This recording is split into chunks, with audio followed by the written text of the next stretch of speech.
Hello students, कैसे हैं आप? आशा करता हूं कि आप अच्छे होंगे। अपना सीरीज चल रहा था ज्योमेट्रिकल आइसोमर का और उसमें हम लोगों ने कर लिया था ई एंड जेड तक। अब मैंने बताया था कि ई और जेड जो होता है उसमें हम करते हैं सीआईपी रूल या स्कीम के अकॉर्डिंग।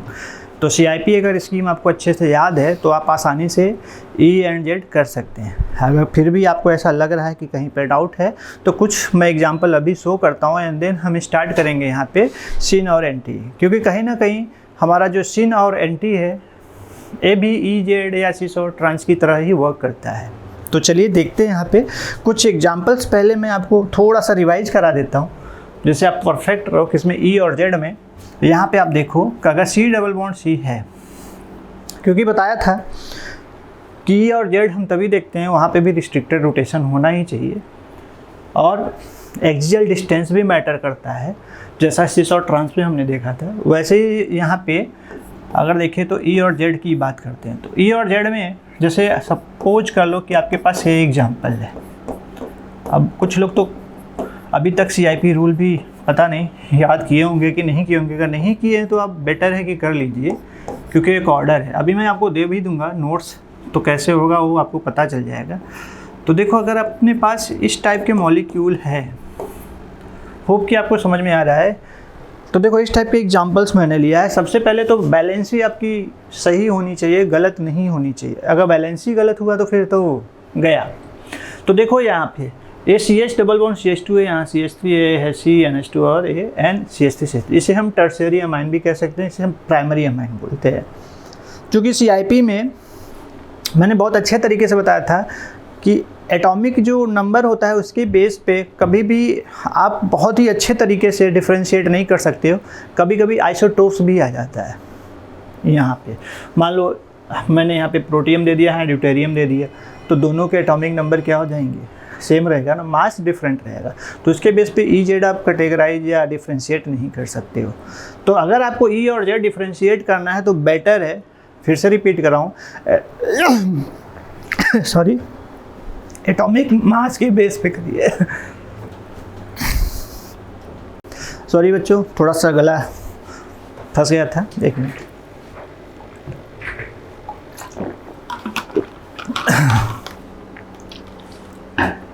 तो बच्चों जैसा हम डिस्कस कर रहे थे यहाँ पे कि ई और जेड में अगर हम एटॉमिक मास नंबर लेते हैं ना तो that would be better for the choice.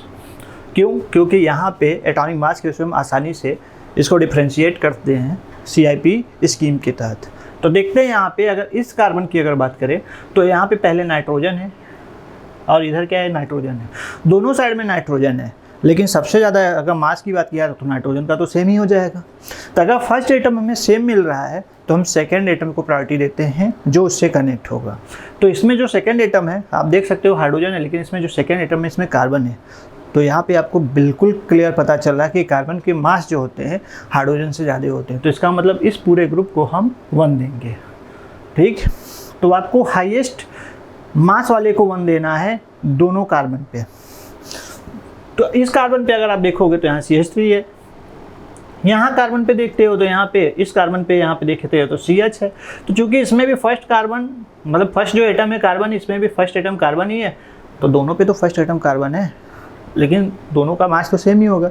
But what about the second? तो यहाँ पे जब डबल बॉन्ड है, डबल बॉन्ड का मतलब ये हो जाता है, अगर ऐसे देखो डबल बॉन्ड है किसी कार्बन से इस तरीके से और ये कनेक्टेड है आपका पर्टिकुलर ग्रुप से, तो इसे हम इस तरीके से भी लिख सकते हैं। कैसे? यहाँ पे CH3, यहाँ पे CH3, हाउ मेनी CH3?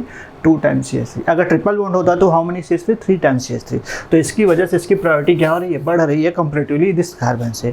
तो इसका मतलब यहाँ पे 1A देंगे। तो देखो अगर 1 नंबर जिस भी ग्रुप को हमने दिया है अगर ये एक दूसरे के अपोजिट आ रहे हैं तो V से E, हम क्या कहेंगे? इसे E कहेंगे।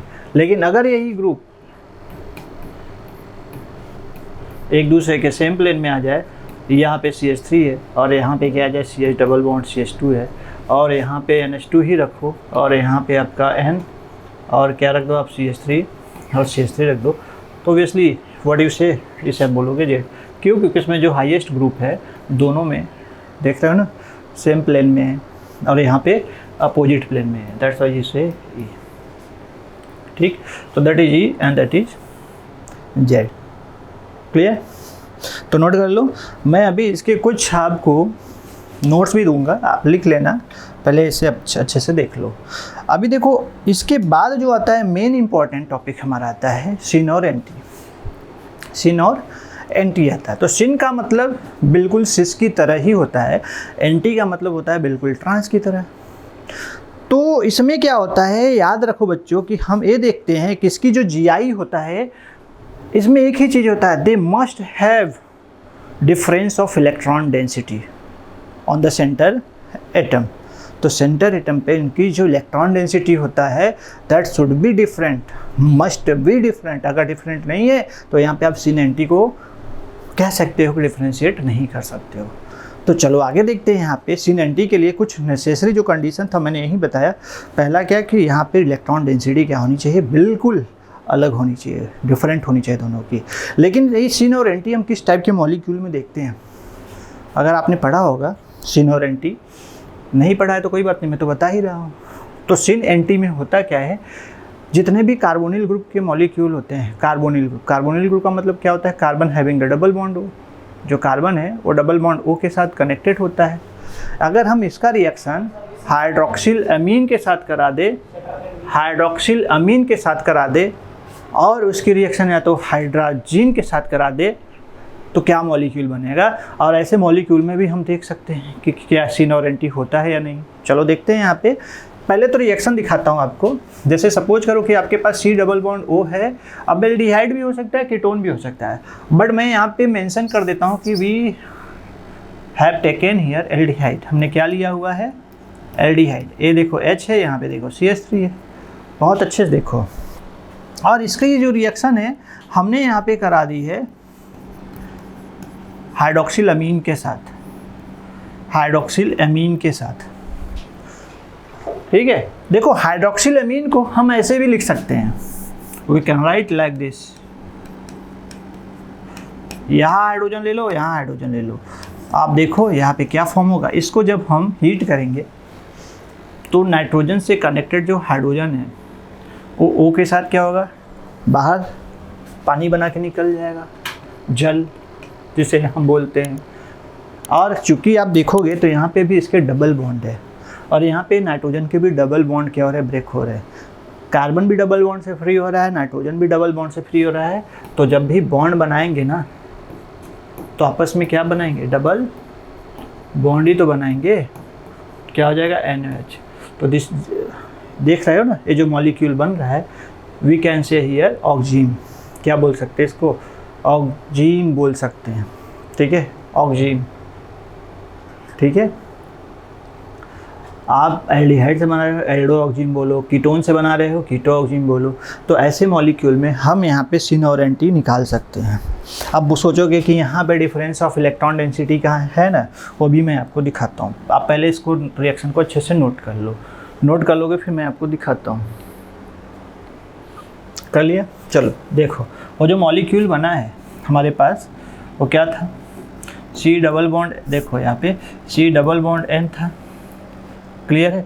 क्या हम इस C डबल बॉन्ड N को ऐसे भी तो लिख सकते हैं ना, यहाँ देखो H है और ये जो C डबल बॉन्ड N है इसके साथ आपने क्या लिया था, क्लियर है, कुछ याद है आपको अगर आपने देखा होगा तो, क्योंकि आपने ऑक्सीजन लिया है तो यहाँ पे OH था और यहाँ पे इसके पास H बचा था और यहाँ पे CH3 था।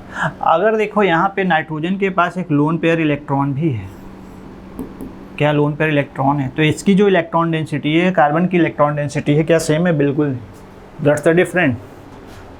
अब सोचोगे कैसे, ओबियसली आप अगर चेक करोगे तो पहले बैलेंस इलेक्ट्रॉन चेक कर लो। बैलेंस इलेक्ट्रॉन कार्बन के पास कितने होते हैं, 6, नाइट्रोजन के पास कितने होते हैं, एटॉमिक नंबर 7। तो बैलेंस इलेक्ट्रॉन कार्बन में कितना आ जाएगा, 4, नाइट्रोजन में कितना आ जाएगा, 5, यानी 4 कार्बन की बैलेंस इलेक्ट्रॉन है एंड 5 नाइट्रोजन की बैलेंस इलेक्ट्रॉन है। तो है ना डिफरेंस।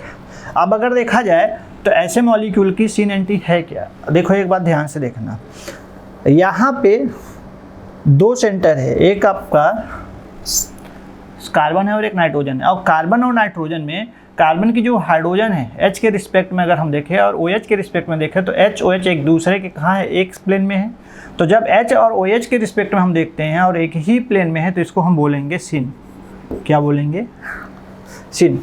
याद रखना, हमने यहाँ पे CH3 के रिस्पेक्ट में नहीं लिया है, हमने यहाँ पे H के रिस्पेक्ट में लिया है OH, तो दैट इज योर सिन। लेकिन अगर यहीं पर आपका H इधर आ जाए, CH3 यहाँ आ जाए और OH यहाँ आ जाए, तो अगर यहाँ पे आप देखोगे H और OH के रिस्पेक्ट में तो एक दूसरे क्या है, अपोजिट है, तो इसीलिए क्या हो जाएगा, एंटी। तो ये विथ रिस्पेक्ट टू की हम बात करते हैं, विथ रिस्पेक्ट टू की बात करते हैं, ठीक है, विथ रिस्पेक्ट टू। तो अभी इसको क्या बोलेंगे, ये जो है यहाँ पे आप लिखोगे सिन एल्डो, एल्डिहाइड से बना है ना, सिन एल्डो ऑक्जिम बोलोगे, और इसे क्या बोलोगे, ट्रांस या एंटी, इसे क्या बोलोगे, एंटी एल्डो ऑक्जिम बोलोगे। तो देखो क्या, क्यों सिन एल्डो ऑक्जिम हुआ, क्योंकि H और OH एक ही प्लेन में, we are talking about this molecule only, तो इस मॉलिक्यूल के रिस्पेक्ट में एक दूसरे के प्लेन में है, तो इसलिए सिन एल्डो ऑक्जिम हुआ। और यहाँ पे H और OH एक दूसरे के अलग अलग प्लेन में है, इसलिए क्या हो जाएगा, एंटी एल्डो ऑक्जिम। तो नोट कर लो, नोट कर लो फटाफट, क्लियर है, नोट कर लो। फिर देखो आगे भी अगर हम डिस्कस करेंगे, यहाँ पे कुछ चीज़ें और है जिसके बारे में हम डिस्कस करने वाले हैं। चलो एक एग्जांपल और लेता हूँ जो आपके लिए इजी होगा करने में। सपोज करो कि अगर आपके पास यहाँ पे C डबल बॉन्ड C है और यहाँ पे C2H5 है और यहाँ पे CH3 है, लेकिन ये C नहीं होना चाहिए, यहाँ N होना चाहिए, क्योंकि डिफरेंस आपको बताया था ना क्या होना चाहिए, difference of electron density. C ले लोगे तो आप C एंटी कैसे निकाल सकते हो, तब तो C वहाँ पे आप E और Z निकालोगे, या तो फिर आप वहाँ पे सिस और ट्रांस भी, अगर वहाँ पे प्रॉपर्टी सेट हो रहा है तो भी आप निकाल सकते हो। बट C एंटी के लिए जो सेंटर एटम है, they must have difference of electron density. तो यहाँ पे देखो, अगर इसके बाद यहाँ पे लोन पेयर है और here we can take OH, अब इसे क्या बोलोगे। तो एक बात ध्यान से समझना, यहाँ पे है तो ऑक्सीजन ही ना। अब किसके रिस्पेक्ट में अगर हम देखें, तो अगर मिथाइल और OH की रिस्पेक्ट में अगर हम देखते हैं तो मिथाइल और OH एक ही प्लेन में है। तो जब मिथाइल के रिस्पेक्ट में हम देखेंगे तो that is your syn methyl, पहले मिथाइल लिखेंगे, फिर क्या लिखेंगे, इथाइल ऑक्सीजन, क्योंकि हमने किसके रिस्पेक्ट में लिया, मिथाइल। और मिथाइल और OH एक दूसरे के क्या है, सेम प्लेन में है। तो आप पहले तो सेम प्लेन में, तो इससे आपने डिसाइड कर लिया क्या हो गया, सिन मिथाइल इथाइल ऑक्सीजन लिख लिया आपने, ठीक है, लिखा है। और उसी तरीके से अगर देखा जाए, अगर आप एंटी लिखते हो तो एंटी में क्या आ जाएगा, एंटी में है ना, एंटी में कौन है, OH के C2H5, तो क्या हो जाएगा ये, अगर इसी में अगर देखोगे किसके, फिर से सुनो मैं रिपीट कर रहा हूँ, ये भी हमारा क्या है, सिन और एंटी है। अगर हम यहाँ पे CH3 के बेस पे देखें तो CH3 और OH एक दूसरे के सेम प्लेन में है, तो CH3 के रिस्पेक्ट में अगर हम देख रहे हैं, OH का कंपेयर कर रहे हैं, सेम प्लेन में, तो दैट इज योर सिन हो जाएगा। तो जब सिन हो जाएगा तो सिन के फॉर्म में अगर देखा जाए तो मिथाइल आ रहा है और फिर ऑक्सीजन तो है ही, तो क्या लिखोगे, सिन मिथाइल, और इसके बाद इसका नाम हो जाएगा इथाइल ऑक्सीजन। लेकिन अगर इसी मॉलिक्यूल को हम ऐसे लिखें, क्लियर, CH3 यहाँ आ जाए, C2H5 यहाँ आ जाए और यहाँ पे OH है, तो क्या लिखोगे, एंटी तो है, क्योंकि अभी हम मिथाइल के बेस पे देख रहे हैं, तो एंटी हो गया, एंटी क्या लिखोगे, methyl, anti methyl ethyl oxygen लिखोगे, ऑक्सीजन क्या लिखना है आपको, ऑक्सीजन। वाई एंटी, क्योंकि CH3 जो OH के रिस्पेक्ट में कहाँ है, एक दूसरे के अपोजिट है ना, so that you can write here the anti methyl ethyl oxygen. अगर मान लो मैं यहाँ मिथाइल के रिस्पेक्ट में नहीं ले रहा हूँ, मैं यहाँ पे किसके रिस्पेक्ट में लूँ, इथाइल के रिस्पेक्ट में, तो क्या लिख सकते हैं यहाँ पे, तो ऐसे केस में आपका ये जो नाम है चेंज हो जाएगा बिल्कुल। यहाँ पे आप क्या लिखोगे, क्योंकि अब इथाइल जो है OH के बिल्कुल अपोजिट हो गया, तो आप क्या लिखोगे यहाँ पे, एंटी, पहले क्या आएगा, इथाइल, जिसके भी रिस्पेक्ट में आप लोगे पहले उसी का नाम लिखना है, ठीक है। एंटी में तो एंटी, लेकिन किसके रिस्पेक्ट में, इथाइल और हाइड्रोक्सिल ग्रुप के रिस्पेक्ट में, तो यह ऑक्सीजन को बना रहा है, तो इसका मतलब एंटी इथाइल, और फिर ये बचे हुए ग्रुप का नाम क्या है, मिथाइल, और आप क्या लिखोगे, ऑक्सीजन लिखोगे। और यहाँ पे क्या हो जाएगा, क्योंकि आपने यहाँ पे देखो C2H5 OH के रिस्पेक्ट में लिया, तो ये दोनों एक ही प्लेन पे आ जाएंगे। तो क्या लिखोगे आप, फिर सिन इथाइल मिथाइल ऑक्जीन लिखोगे। तो देखो इस तरीके से हम सिन और एंटी भी निकालते हैं, ठीक है, नोट कर लो। हमेशा याद रखना, हम यहाँ पे जो नेमिंग कर रहे हैं with respect to OH and other group के बेस पे दिखा रहे हैं। अगर यहाँ कोई और भी लॉन्ग चेन होता मॉलिक्यूल का, जैसे एक और देता हूँ, आप देखो यहाँ पे, जैसे सपोज करो कि N है, ठीक है, और यहाँ पे हमारे पास है ही, और यहाँ पे OH है, इसके पास और कोई ग्रुप है नहीं ना। तो यहाँ पे सपोज करो C है, और यहाँ पे मैंने C3 या C2H5 ले लिया, और यहाँ पे मैंने C3H7 ले लिया। अब बताओ क्या होगा।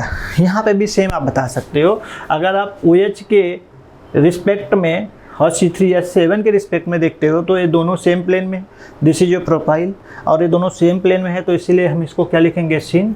लेकिन सिन OH के जस्ट सेम प्लेन में है ना, इसलिए इसको पहले लिखेंगे तो क्या लिखेंगे, सिन प्रोपाइल। क्या लिखेंगे पहले, सिन प्रोपाइल, फिर इसके बाद इसका नाम इथाइल, और फिर क्या लिखेंगे आप, ऑक्जीन लिखेंगे। लेकिन अगर मान लो C3H7 वहाँ होता और OH होता तो क्या बन जाता, एंटी प्रोपाइल इथाइल ऑक्जीन। समझ में। अब अगर यहाँ पे मैं C3H7 with respect to OH ना लूँ, हम यहाँ पर क्या लें, C2H5 with respect to OH, तो इसके बेस पे क्या बन जाएगा। तो अगर हम इसके बेस पे ले तो इसी का नाम देखो क्या चेंज हो जा रहा है, आप लिख सकते हो क्या, एंटी, इसी में दिखा देता हूँ, anti ethyl propyl oxine, anti ethyl propyl oxine. तो नोट कर लो। तो आप इसी का दूसरा फॉर्मेट भी राइट कर सकते हो लाइक दिस। आप इसका नाम बताओ क्या होगा। मैं चाहूँगा इसका नाम आप खुद कोशिश करो, क्योंकि मैंने तो बता दिया ना, यू शुड ट्राई। पहले आप एक बार C2H5 के रिस्पेक्ट में देखिए, फिर एक बार C3H7 के रिस्पेक्ट में देखिए, जितना जल्दी हो सके आप देख के बताइए फटाफट, ठीक है।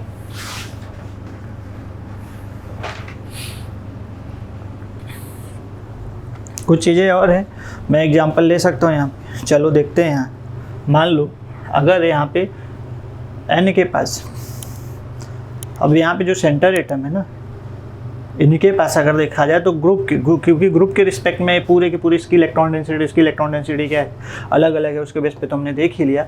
मान लो एक एग्जांपल और है हमारे पास, यहाँ N डबल बॉन्ड N है, यहाँ पे इसके पास मैंने लोन पेयर लिख लिया, और यहाँ पे मैंने ले लिया फिनाइल ग्रुप, और सेम हमने यहाँ पे क्या किया, एक फिनाइल ग्रुप ले लिया, और यहाँ पे क्या हो गया, ए इलेक्ट्रॉन डेंसिटी, देख रहा ना, ए इलेक्ट्रॉन डेंसिटी। तो ऐसे केस में क्या होगा, क्या बनेगा, एक्चुअली इसको हम एजो बोलते हैं। क्या बोलते हैं, एजो। क्या बोलेंगे, एजो। एजो कंपाउंड है। तो आप देखोगे कि ये तो लोन पेयर है, लेकिन यहाँ पे जो फिनाइल ग्रुप है एक दूसरे के क्या है, अपोजिट है। अगर अपोजिट है तो क्या बोलोगे आप, एंटी बोलोगे। क्या बोलोगे, एंटी। एंटी बोलोगे, बिल्कुल बोलना है। तो क्या बोलोगे, एंटी एजो बेंजीन, क्योंकि फिनाइल को ही हम क्या बोलते हैं, फिनाइल का मतलब क्या होता है, बेंजीन ग्रुप होता है। तो क्या बोलोगे, एंटी, क्यों, एंटी में है ना एक दूसरे के, तो एंटी, और इस डबल बॉन्डेड को हम क्या बोलते हैं, एजो बेंजीन। क्या लिखेंगे, बेंजीन। तो क्या हो गया, एंटी एजो बेंजीन। लेकिन अगर यही सेम प्लेन में होता, ऐसे दोनों का लोन पेयर इधर इधर, और दोनों का जो फिनाइल ग्रुप है इधर आ जाता, इधर आ जाता, तो क्या बोलते हैं इसको, शायद कर लोगे आप, इसे क्या बोलते हैं, सिन एजो बेंजीन। एजो, एजो क्या है, जब नाइट्रोजन नाइट्रोजन डबल बॉन्ड होते हैं तो उसे हम एजो बोलते हैं। तो एंटी एजो बेंजीन, सिन एजो बेंजीन। ऐसे ही आप अगर यहाँ पे एक और एग्जांपल अगर मैं दूँ, आप बताओ क्या होना चाहिए। मान लो अगर N डबल बॉन्ड ही है, यहाँ पे आपका CH3 है, here the lone pair, here the lone pair, और यहाँ पे CH3 है, तो क्या बोलोगे, मिथाइल ग्रुप एक दूसरे क्या है, अपोजिट में, तो क्या लिखोगे, एंटी अब एजो तो लिखना ही है क्योंकि नाइट्रोजन के बीच में क्या है, डबल बॉन्ड है। क्योंकि बेंजीन लिखा है, यहाँ क्या लिखेंगे, मीथेन, एंटी एजो मीथेन। अगर सिन लिखना है तो ऑब्वियसली आप क्या करोगे, यहाँ पे एन डबल बॉन्ड एन, यहाँ और इधर क्या करो आप, लोन पेयर ले लो, और इधर भी क्या करो, लोन पेयर ही ले लो। इधर CH3 लिख दो और इधर भी क्या करो, CH3 लिख दो। तो now they are in same plane, तो क्या लिखोगे आप, सिन एजो मीथेन। तो जिस तरीके से वहाँ पे हमारे पास एंटी एजो बेंजीन था फिनाइल ग्रुप होने की वजह से, यहाँ पे क्या लिखोगे आप, सिन एजो मीथेन यहाँ, और इसे एंटी एजो मीथेन। क्लियर है? तो ये दोनों को अच्छे से नोट कर लो। अभी देखो कहानी यहीं पे ख़त्म नहीं हो रही है, अभी हमारे पास एक और है जिसे हम थ्रियो और एरेथ्रियो करते हैं। वो एक डाइस्टीरियोमर है। तो डाइस्टीरियोमर में शायद आपको पता है कि they don't have their mirror image, तो वो अपना एक दूसरे का मिरर इमेज नहीं रखते हैं। तो इसके बेस पे हम देखेंगे। तो वहाँ पे देखो कुछ है यहाँ पे बातें जो मैं बताना चाहता हूँ कि अगर हमें यहाँ पे एरिथ्रियो एंड अगर थ्रियो देखना है तो जो ऑप्टिकल एक्टिव कंपाउंड है, क्योंकि ऑप्टिकल एक्टिव तो होगा, अपोजिट रोटेशन तो रखना चाहिए। और ऐसे मॉलिक्यूल में मैंने क्या बताया कि उनकी जो मिरर इमेज हो वो ना हो, तभी तो क्या होगा, डाइस्टीरियोमर। तो ऐसे में अगर two same atom functional group के सेम प्लेन में हो तो उसे हम क्या बोलेंगे, two same atom of group. Remember, two same atom of group from the optically active compound, तो अगर they are present in same plane तो that time you can say that is called erythro. अगर वही to same group एक दूसरे क्या हो जाए, अपोजिट प्लेन, तो क्या बोलोगे, थ्रियो बोलोगे। तो थ्रियो का मतलब यहाँ पे होता है अपोजिट प्लेन, और एरिथ्रियो का मतलब यहाँ पे होता है सेम प्लेन। पहले तो इसे समझ लो आप, क्योंकि जब यही नहीं आएगा तो कैसे करोगे, अपोजिट प्लेन और सेम प्लेन। एरिथ्रियो और थ्रियो का मतलब ये है। एक एग्जांपल अगर मैं लूँ यहाँ पर, देखो इसको अगर हटा दूँ तो एग्जांपल अगर लूँ, सपोज कर लो कि आपके पास C है और C है, यहाँ पे OH है और यहाँ पे H है। देखो यहाँ पे भी OH है और यहाँ पे भी H है, और यहाँ पे मैंने CH3 लिया और यहाँ भी मैंने CH3 लिया। तो नाउ यू टेल हियर, तो क्या है हमारा ऑप्टिकली एक्टिव का मतलब सीधा सीधा कंपाउंड है कि नहीं है। अगर ऑप्टिकली एक्टिव कंपाउंड होगा तो हमें कैसे पता चलेगा, ऑब्वियसली आपको यहाँ पे R एंड S कन्फिगरेशन निकालना पड़ेगा। अगर यहाँ पे R S कन्फिगरेशन निकाल रहे हो और दोनों एक दूसरे के रोटेशन को कॉन्ट्राडिक्ट नहीं कर रहे हैं, एक दूसरे के रोटेशन को कैंसल आउट नहीं कर रहे हैं, तो इसका मतलब हमारा ऑप्टिकली एक्टिव है। If they are not in plane of symmetry, plane of symmetry आप जानती हो, जैसे यहाँ पे देख सकते हैं क्या एक दूसरे के प्लेन ऑफ सिमेट्री है, तो ये क्या हो गया, ऑप्टिकली इनएक्टिव, क्योंकि एक दूसरे को सुपर इम्पोज कर जा रहे हैं, तो ये ऑप्टिकली क्या हो गया, इनएक्टिव हो गया। समझ में? लेकिन अगर मैं इसी मॉलिक्यूल का एक और मॉलिक्यूल बनाऊं और वो एक दूसरे के मिरर इमेज नहीं रखेंगे तो उसे हम क्या बोलेंगे, डाइस्टीरियोमर। दिखाऊं डाइस्टीरियोमर क्यों बोलता हूँ, क्योंकि ये एरिथ्रियो और थ्रियो आपको कह सकते हो किस में देखने को मिलेगा, डाइस्टीरियोमर में। नहीं समझ में आ रहा है तो आप नोट कर लो इसको, जो भी मैं बोल रहा हूँ, क्योंकि बहुत इंपॉर्टेंट है। Erythro threo we can see in only the diastereo molecule. Diastereo molecule. अब डाइस्टीरियो मॉलिक्यूल का मतलब ये नहीं होगा कि एक ही मॉलिक्यूल आपने ले लिया। भाई जो मॉलिक्यूल लिया है उसे हम डाइस्टीरियोमर कब बोलेंगे, जब हमें ऐसा ही एक और मॉलिक्यूल लेना है और दोनों में हम कंपेयर करें कि क्या एक दूसरे की मिरर इमेज है कि नहीं। तो अगर मिरर इमेज होंगे तो ऑब्वियसली डाइस्टीरियोमर नहीं हुआ, एनेंटियोमर हो जाएगा। अगर मिरर इमेज नहीं हुए तो क्या होगा, डाइस्टीरियोमर। जैसे देखो यहाँ पे मैंने CH3 लिया, यहाँ C लिया, यहाँ पे मैंने क्या किया, H ले लिया, यहाँ OH लिया, बट यहाँ पे मैंने H ले लिया और यहाँ पे क्या किया, OH ले लिया, और यहाँ पे CH3। तो अब बताओ क्या क्या कंपाउंड A और कंपाउंड B क्या एक दूसरे के मिरर इमेज है क्या। चलो मैंने यहाँ पे मिरर बना दिया, टिक टिक टिक टिक बना दिया। नाउ यू टेल, क्या एक दूसरे के मिरर इमेज है, नहीं। भाई कैसे आप देख सकते हो, OH आ रहा है, यहाँ पे H है, हाउ यू कैन से दे आर मिरर इमेज, नहीं, they are not mirror image of each other, एक दूसरे के मिरर इमेज नहीं है। That's why such compounds are called the डाइस्टीरियोमर।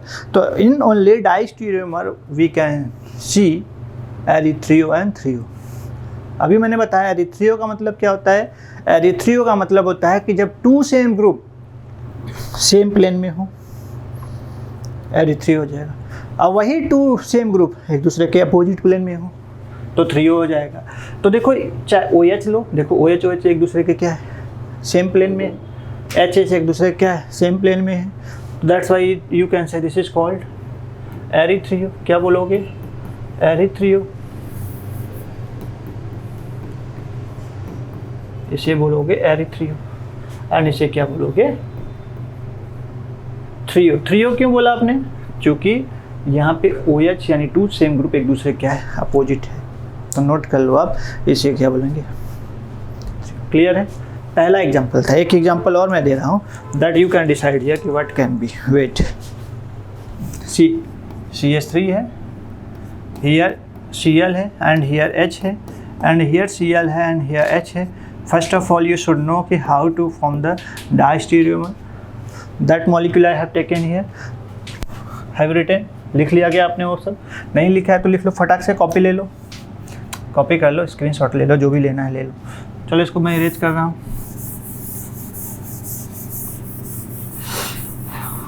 ठीक है, देखो यहाँ पे क्या होगा। अब इसी मॉलिक्यूल की अगर हम बात करें तो इसका डायस्टीरियोमर अगर हमें बनाना है तो हमें क्या करना होगा कि बस कायरल कार्बन जो है उससे एक एटम की जो एक कायरल कार्बन के एटम्स की जो डायरेक्शन है उसे चेंज कर देना है। मतलब मान लो इसके Cl को मैंने यहाँ लिख दिया और H को यहाँ लिख दिया, रेस्ट का एज इट इज मैंने लिख दिया। तो now can you see they are mirror image of each other? No, they are not mirror image of each other. That's why they are known as distereomer. What do you say? Distereomer. तो फिर से repeat कर रहा हूँ, डाइस्टीरियोमर का मतलब होता है compounds which do not have mirror image of each other. Clear? तो बताइए क्या इसमें से कौन सा थ्रियो कौन सा एरिथ्रियो होगा। तो जब यहाँ पे two same atoms of group एक दूसरे के क्या है, सेम साइड में है, तो दैट इज योर एरिथ्रियो। तो you can write here erythro और इसे क्या बोलेंगे, थ्रियो। नोट कर लो। तो यहाँ पे मैं लिख रहा हूँ, आपको समझना है कौन से, डायस्टीरियोमर।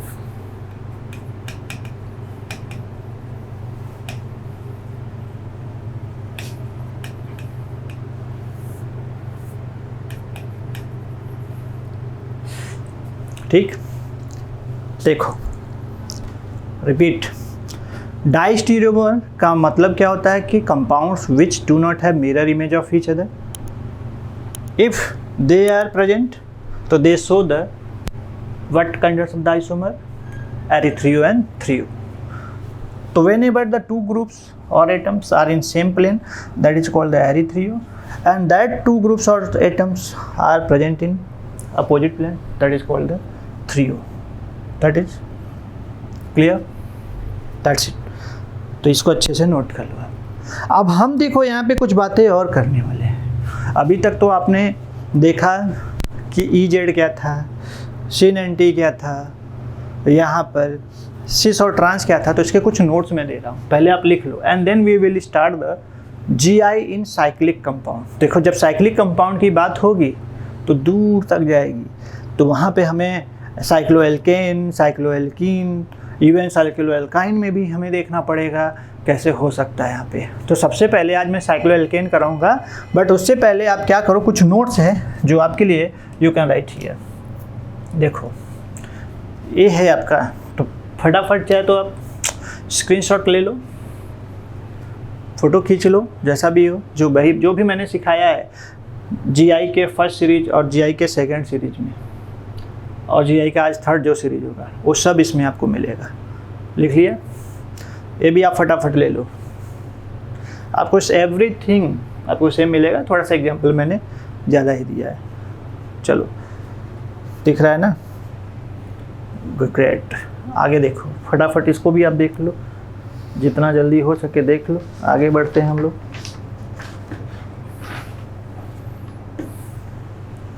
इसे भी आप देख लो, E एंड Z जो हमने पिछले लेक्चर में किया था,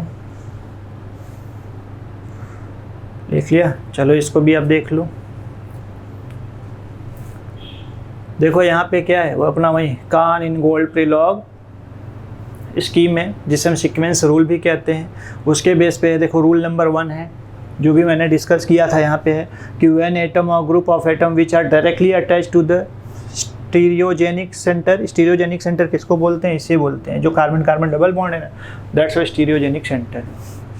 हैव हायर एटॉमिक नंबर, यहाँ पे जो है हायर एटॉमिक नंबर है, तो इसकी जगह पे मैंने क्या बताया, कभी कभी हमारे लिए प्रॉब्लम ये होता है कि आइसोटोपिक फॉर्म में हम नहीं बता पाते इसके बेस पे। तो यहाँ पे आप क्या लिखोगे?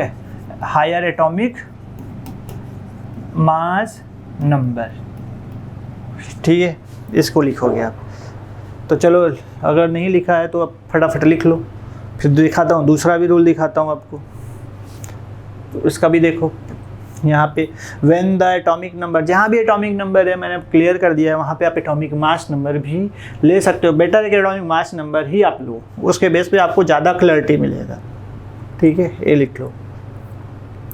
अब देखो यहाँ पे when both atomic number and atomic weight are same then priority will be decided by the next joining atom. देखो बेटर है, पहले वाले में केस क्या है, when the atomic number will be the same, तो प्रायोरिटी किसके बेस पे जा रहा है? आ गया ना एटॉमिक वेट पे। तो दूसरा रूल था। तीसरा रूल क्या है कि अगर यहाँ पे दोनों एटॉमिक नंबर और एटॉमिक वेट क्या हो, सेम हो, तब ऐसे केस में हमें नेक्स्ट एटम के एटॉमिक नंबर एटॉमिक वेट के बेस पे जाना होगा, ठीक है, लिखा है ना नेक्स्ट ज्वाइनिंग एटम, तो टेक इट द कॉपी। फिर इसके बाद यहाँ पे प्रायोरिटी रूल जो है अपना CIP का 4th है, if multiple bond group attach there, जैसे C डबल बॉन्ड O है, तो इसका मतलब ये होता है कि यहाँ पे C 2 बार ऑक्सीजन से कनेक्टेड है, मतलब ऐसे यहाँ पर, क्योंकि C आप देख, मैंने दिखाया था आपको, अगर C डबल बॉन्ड O है, इट डज मीन कि यहाँ पे C O और O के साथ कनेक्टेड है, ठीक है, इसका मतलब ये हो गया ऐसे। तो वैसे यहाँ पे भी है, तो आपको कंफ्यूज नहीं होना during the lecture with example I have given there, तो आपको उसको ही बस अच्छे से देखना है। फिर देखो यहाँ पे अपना वही मल्टीपल बॉन्ड वाला पार्ट आ गया, देख सकते हो, दे आर कंसीडर्ड, जो भी मैंने बताया है एग्जांपल, तो टेक द स्क्रीन। फिर उसके बाद सीन एंड टी अभी जस्ट मैंने बताया कैसे हम देख सकते हैं ऑक्जीम में, एल्डो ऑक्जीम में, यहाँ पे कैसे नेमिंग करते हैं, that all I explained here. तो आप फटाफट इसको भी लिख सकते हो, बहुत इंपॉर्टेंट पार्ट है। This is also unsymmetrical alkene में देखो कार्बन नाइट्रोजन, नाम तो बताया ना अभी, किसको, इसको हम क्या बोलते हैं? ऑक्जीम ही बोलते हैं। तो ये सिन फॉर्म क्यों है, किसके बेस पे? ये इथाइल के बेस पे लिया है, ठीक है, किसके बेस पे लिया है? इथाइल के बेस पे। अगर इथाइल के बेस पे लेगा तो यहाँ पे क्या नाम लिखेंगे? यहाँ पे चूँकि ये दोनों एक ही प्लेन में है ना, तो आप क्या लिखोगे यहाँ पे? सिन, सिन तो है ही, सिन इथाइल मिथाइल ऑक्जीम, क्या लिखोगे? सिन इथाइल मिथाइल ऑक्जीम। अब इसमें क्या है, इथाइल इसके हाइड्रोक्सिल ग्रुप के जस्ट अपोजिट में, तो क्या लिखोगे? एंटी इथाइल, ठीक है, फिर मिथाइल ऑक्जीम, बताया अभी वही चीज़ है।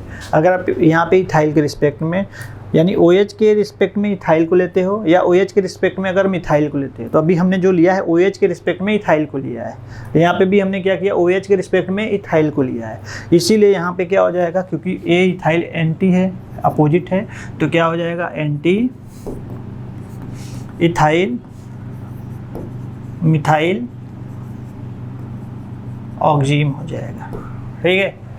लेकिन अगर यहीं पे OH के रिस्पेक्ट में हम मिथाइल ले, तो क्या लिखोगे?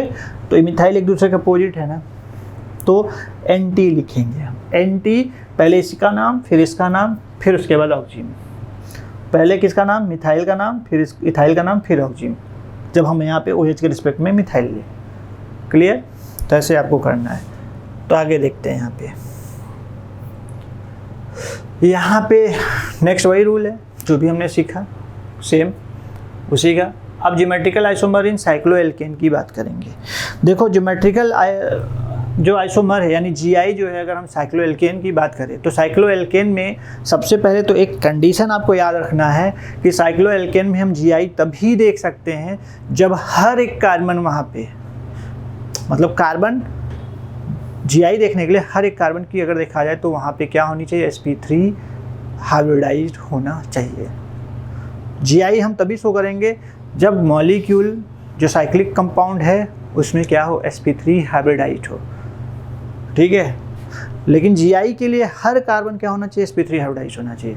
अब ऐसे कार्बन जो डबल बॉन्ड रख लिया, ट्रिपल बॉन्ड रख दिया, तो उस कार्बन में हम GI नहीं शो करेंगे, नहीं शो कर पाएंगे, किसमें, साइक्लोएल्केन में। देखो इसको गलत तरीके से नहीं मैं बोल रहा हूँ, डाइवर्ट मत करना अपने आप को, मैं क्या बोल रहा हूँ उसको समझने की कोशिश करो। मैंने क्या बोला कि अगर कोई कंपाउंड है तो अगर उसमें क्या है, साइक्लिक कंपाउंड है, अगर उसमें डबल बॉन्ड आ जाए तो डबल बॉन्ड वाला जो कार्बन है दैट ओन शो GI, ठीक है, GI, क्योंकि हम बात कर रहे हैं साइक्लोएल्केन के। तो साइक्लोएल्केन के लिए प्रायोरिटी और रूल क्या होनी चाहिए, रूल यही होता है कि साइक्लोएल्केन में carbon should be sp3 hybridized. It means that do not have sp2 और sp हाइब्रिडाइज्ड कार्बन, वो नहीं रखता। तो चलो देखते हैं यहाँ पे, जैसे इस कंपाउंड की अगर बात करते हैं तो इस कंपाउंड में आपको दिख ही रहा होगा, हम यहाँ पे इसके और इसके बेस पे देखेंगे, ये तो क्या होगा, शो ही नहीं करेगा ना। शो करेगा क्या इसमें, क्योंकि यहाँ सिमिलर एटम, सिमिलर ग्रुप हो गया, तो इस वजह से ये शो नहीं करेगा। अगर हम इसकी और इसकी बात करें, क्या एक दूसरे का GI है, बिल्कुल नहीं है, बिल्कुल नहीं शो करेगा। क्यों, क्योंकि यहाँ पे H एक दूसरे के सेम प्लेन में भी है, यहाँ पे H एक दूसरे के अगर देखा है अपोजिट प्लेन में, तो सेम प्लेन में या अपोजिट प्लेन में भी है, तो होगा ही नहीं। हाँ, अगर हम यहाँ पर Cl और H और Cl की बात करें तो यहाँ पे Cl एक दूसरे क्या है, अपोजिट प्लेन में, तो Cl एक दूसरे के अपोजिट प्लेन में है, इसलिए क्या होगा, ए ट्रांस हो जाएगा। यहाँ H एक दूसरे का अपोजिट प्लेन में है, ए ट्रांस होगा। मतलब जो भी कार्बन होगा साइक्लिक का, अगर उस साइक्लिक में 2 डिफरेंट एटम है या ग्रुप है, ठीक है, जैसे एक साइक्लिक में हो गया ना, 2 टर्मिनल हमने लिया, इस टर्मिनल पे भी क्या है, 2 ग्रुप है, इस टर्मिनल पे भी 2 ग्रुप है, और दोनों जो ग्रुप है अगर देखा जाए एक का और दूसरे का जो सिमिलर है वो एक दूसरे के अपोजिट आए तो क्या हो जाएगा, ट्रांस। एक दूसरे के अपोजिट आए तो ट्रांस। क्या हम ऐसे इसमें डिसाइड कर सकते नहीं, क्योंकि इसमें H के ही रिस्पेक्ट में देख रहे हो, यहाँ पे HCl के रिस्पेक्ट में है, तो सिर्फ एक ही चीज़ दिख रहा है भाई, चलो यहाँ पे क्या बन रहा है, सिस बन रहा है, तो गलत हो जाता है। अगर सिस है तो ट्रांस होगा, अगर ट्रांस है तो सिस होगा।